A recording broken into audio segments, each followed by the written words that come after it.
A paz do Senhor a todos nossos queridos e amados irmãos em Cristo Jesus.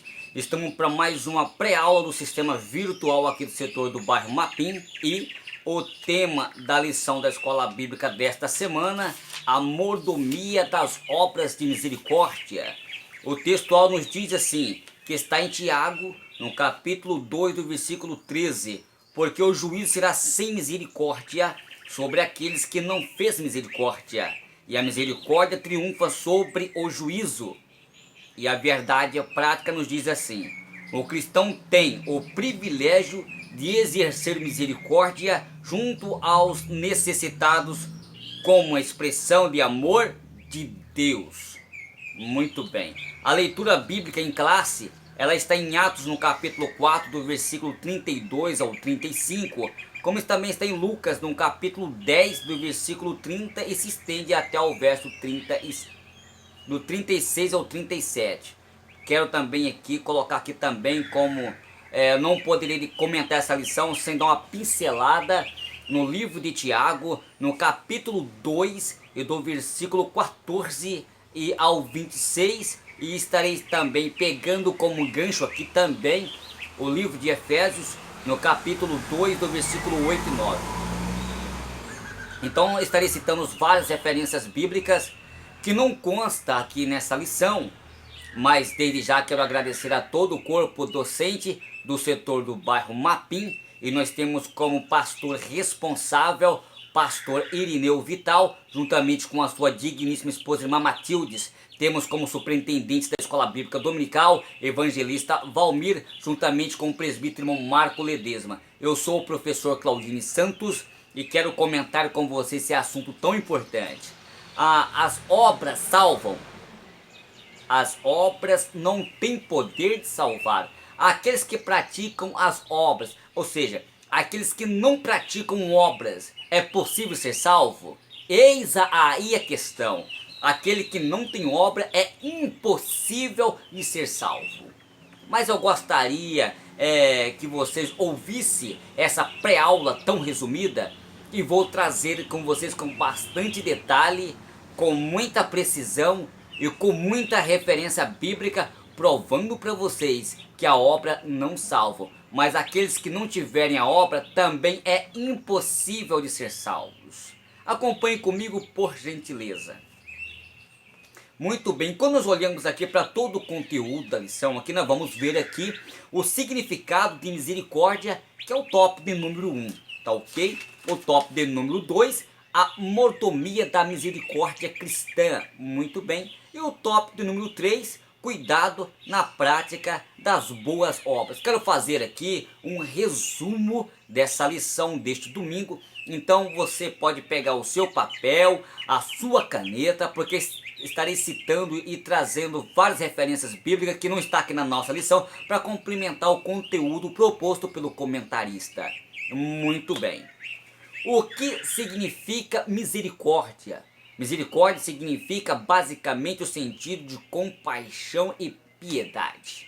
É uma palavra muito utilizada em vários contextos referentes e que torna o seu conceito muito amplo, que além disso, muitas das vezes acaba sendo até difícil de definir o que realmente significa misericórdia. Nesses textos estudaremos a respeito um pouco melhor sobre o conceito de misericórdia e como esta palavra traduz termos amplamente utilizados na Bíblia. Qual o significado de misericórdia? É uma pergunta. Agora, o que acontece? Para entendermos o significado de misericórdia na Bíblia, primeiro precisamos considerar algumas coisas importantes no tocante à etimologia da palavra. O português, a palavra misericórdia, ela vem da junção de duas palavras latinas, no caso, miseration, que derivam de miserere, e significa compaixão, e cordis, que significa coração. Logo, isso significa algo como coração compadecido, no sentido de ter compaixão pelo sofrimento e a dor de alguém. Como sabemos que a Bíblia ela não foi escrita originalmente em latim, e muito menos em português. Portanto, a palavra misericórdia é aplicada para traduzir alguns termos bíblicos empregados em alguns idiomas originais, como veremos a seguir. A misericórdia na Bíblia realmente ela não é nada fácil de definir, porque é exatamente o conceito de misericórdia na Bíblia. Isso acontece pelo fato de várias raízes hebraicas e gregas que foram traduzidas com misericórdia em outros termos gregos que transmitem uma ideia semelhante. Ou seja, para tentar compreender um pouco melhor isto, vamos dividir aqui o uso da palavra misericórdia como tradução de termos no Antigo Testamento e também no Novo Testamento. Misericórdia no Antigo Testamento. No Antigo Testamento, a palavra misericórdia é geralmente aplicada para traduzir três termos diferentes. Re'en, que esse termo significa ventre. O ventre é a origem comum de Raash, que referindo-se o conceito de compaixão, compaixão materna, sentimento maternal, ou até sentimento fraternal. No plural ou seja, é traduzido como eterna misericórdia, e esses termos expressam um aspecto afetivo do amor e da sua compaixão de pena. Ou seja, um exemplo prático isso na Bíblia, tais temas podem ser aplicados para se referir à vontade de Deus, principalmente para com aqueles que estão em dificuldade e sofrimento. E olhando para todo o aspecto de Gênesis capítulo 43 do verso 14, como em Êxodo no capítulo 34 do verso 6. Resete.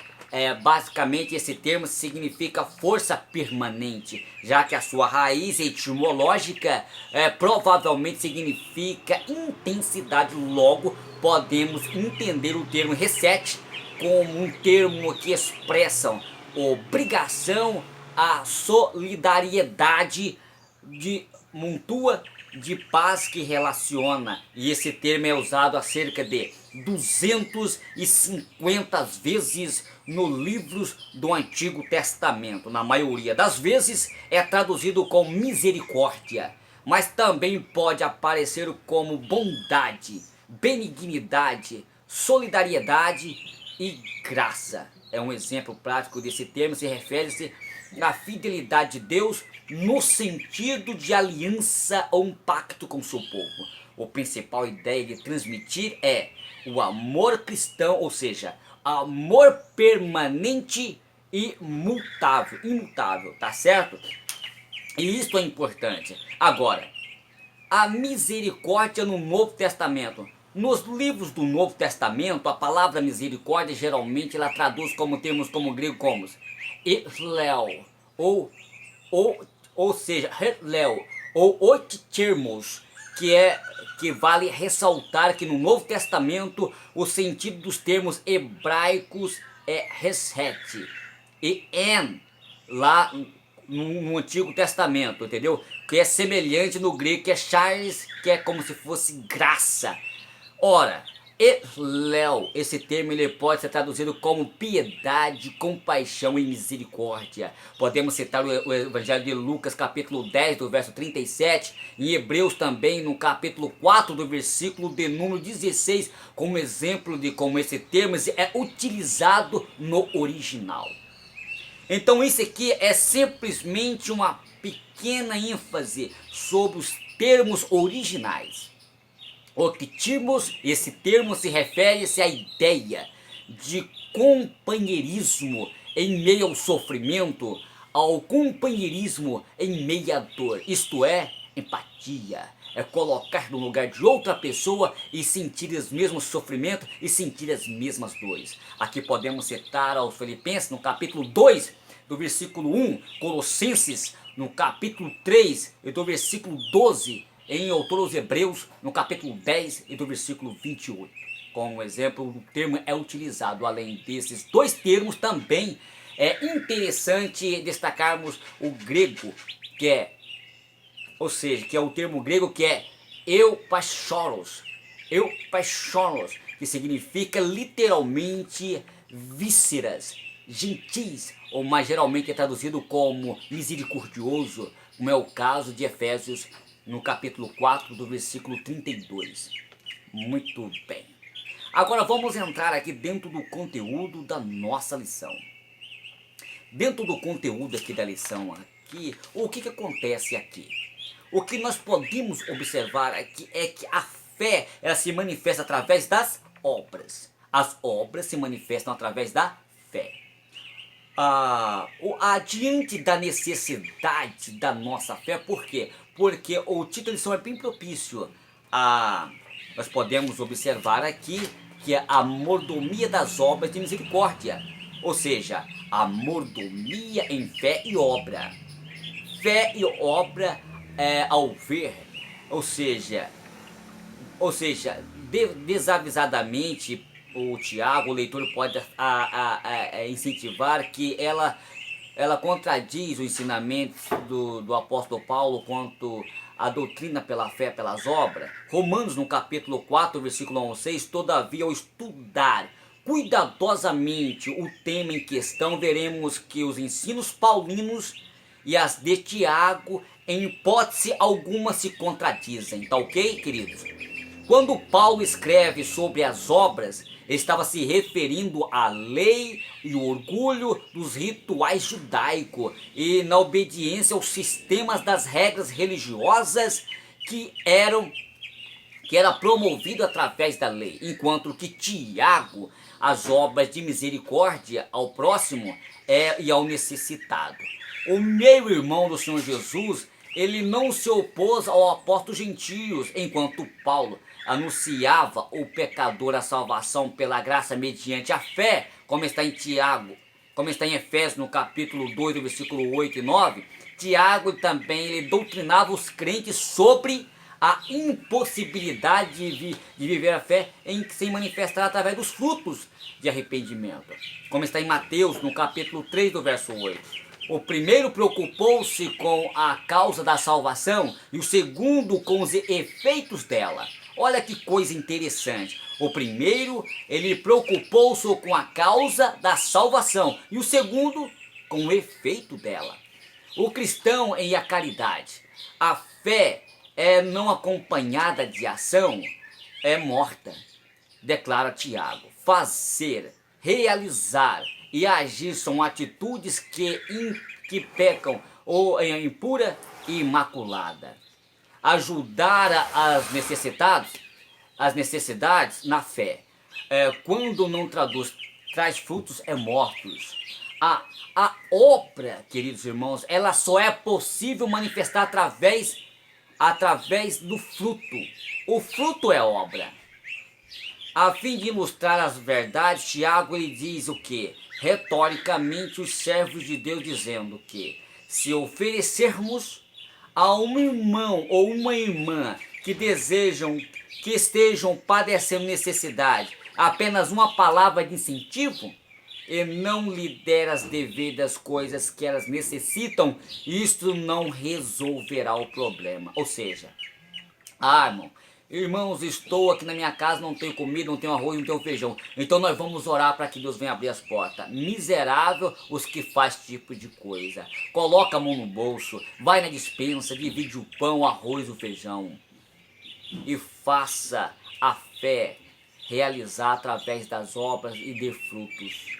Diante de alguém necessitado, quando isto faz, algo precisa ser feito. Orar e despedir sem nada, de mãos vazias, sem procedermos a nossa oração de nada vale. A nossa oração de nada vale. Aliás, como ensina João, a pessoa que não se compadece dos necessitados não tem amor de Deus em sua vida. 1 João no capítulo 3, verso 17 e 18. O aspecto então já que havia sido ensinado por Jesus ao dizer que que ele saiu ao socorro daqueles que precisam de ajuda e ouvimos o próprio Senhor Jesus, como está em Mateus no capítulo 25 do verso 40. A morte da fé, a morte da fé, a concepção da fé apresentada na epístola de Tiago é confiança em Deus. Tu crês que há um só Deus? Olha que pergunta maravilhosa. Logo, as obras que Tiago fala consiste-se na expressão da vontade de Deus, ou seja, amor ao próximo, visitar os enfermos, defender os direitos dos pobres, praticar a justiça e aí vai. Esta é a fé viva em Deus. A epístola nos ensina que se amamos uns aos outros, não amamos segundo as nossas concupiscências, mas segundo o amor de Deus por nós. E este amor, ele estimula a amar e ao ser humano independentemente de quem ele seja. Ama o próximo, que mostra uma fé viva. Não ame assim conforme como a sua fé está morta, tá ok? Muito bem. Exemplo de fatores por exemplo, aqui exemplos veterotestamentário, como pessoas em Tiago, no capítulo 2, do versículo 18 em diante, não basta somente crer. A crença teórica em Deus não significa muita.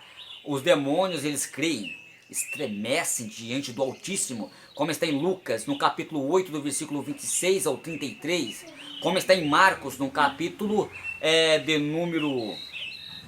Marcos, aqui no capítulo 5, do versículo 1 ao 10, em outras palavras, eles creem e sabem que Jesus é o Filho de Deus.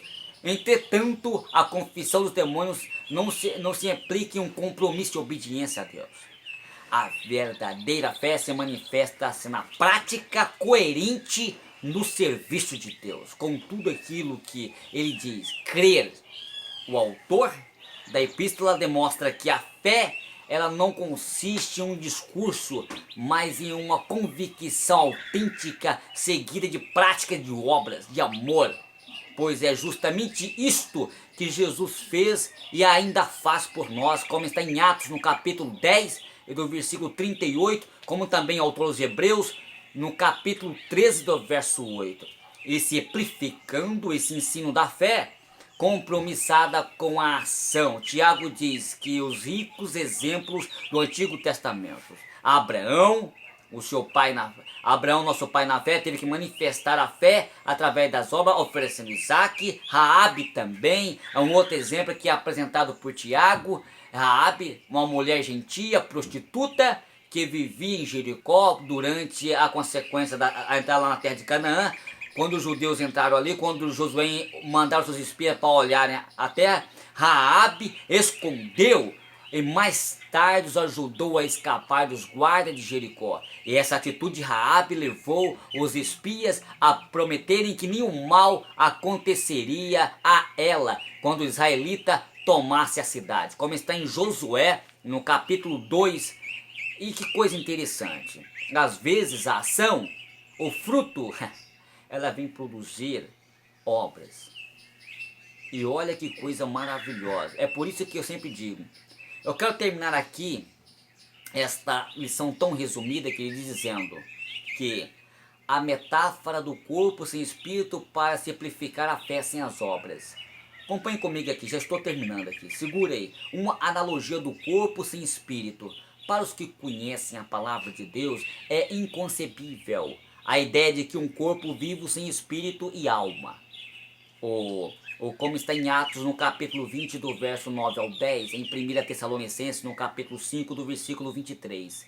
O teólogo britânico George Stott, ele escreveu: o nosso próximo é uma pessoa, é um ser humano criado por Deus, e Deus não o criou uma alma sem corpo para que pudesse amar somente a sua alma, e nem como um corpo sem alma para que pudesse procurar se exclusivamente com o seu bem-estar físico, e nem tampouco um corpo-alma isoladamente para que pudéssemos preocupar-se com ele somente com o indivíduo. Se nos preocupar com a sociedade que ele vive, em Deus, ou seja, o interessante é que não, Deus fez o homem um ser espiritual, né, físico e social. Um ser humano, o nosso próximo, pode ser definido como um corpo, alma e espírito em uma sociedade cristianismo equilibrado. Diante de todo esse contexto, sem o espírito, o fôlego de vida, o ser humano não é nada. Só podemos ser considerados humanos quando os aspectos espirituais, físico e social estão inseparáveis com a relação deste assunto com a fé. Que coisa maravilhosa! E da mesma maneira, a fé sem as obras é morta. Assim como o corpo sem espírito está morto, assim também a fé sem obras é morta. Tiago nos ensina que faz sentido expressarmos uma fé verbalmente, se ela não tem ação concreta, como as pessoas constatarão o seu creio de todo o coração em Deus. É uma pergunta para vocês. À medida que os meus atos em relação a ela se revelaram, qual todo o Criador, são o quê? Se não houver as obras de misericórdia, o amor, a honestidade e o carinho ao próximo, a nossa fé está morta, sepultada. E podemos citar de cor e solteado o credo apostólico e crendo na nossa denominação e mulheres dos discípulos da Bíblia, mas se não houver ação, tudo não passará de argumento sem vida. Que Deus nos livre desta ignomia, tá certo, queridos? Por quê? O que eu falo aqui? O machado está posto à raiz das árvores. Lucas capítulo 3 e versículo 9. O machado está posto na raiz das árvores. Toda árvore que não produzir fruto é cortada e lançada no fogo. Olha que coisa interessante. As obras é fruto. O fruto, a pessoa que não tem fruto, é impossível de ser salvo. Efésios capítulo 2, versículo 8 e 9. Pois é pela graça que nós somos salvos por meio da fé. Isso não vem de vós, é um dom de Deus. E não vem das obras para que ninguém se glorie. As obras, ela não tem poder para salvar ninguém. Porém, o cristão verdadeiro, ele pratica as obras não para ser salvo. Por quê? Um cristão verdadeiro, ele pratica as obras porque ele é salvo. Olha que coisa interessante, vou repetir. Um cristão verdadeiro pratica as obras porque é salvo e não para ser salvo. Por isso que eu sempre digo, o cristão que não tem obras é impossível de ser salvo. Porque as obras é manifestar através da fé, como está em Tiago no capítulo 2, versículo 17. Que a fé sem as obras, ela é o quê? Morta. Fico aqui com essa lição tão resumida e aguardamos vocês na Escola Bíblica Dominical presencial. Em cada igreja Assembleia de Deus, nos domingos pela manhã, tem uma Escola Bíblica Dominical. Ali nós tiramos as nossas e reconstruímos o nosso entendimento. Deus abençoe a todos em Cristo Jesus. Aqui está uma lição antiga da CPAD de 2014, Fé e Obras. Muito bom, vai ajudar na lição de domingo que vem. Viu, professores? Alunos da Escola Bíblica Dominical. A paz do Senhor a todos vocês. Até a próxima aula, se Deus nos permitir.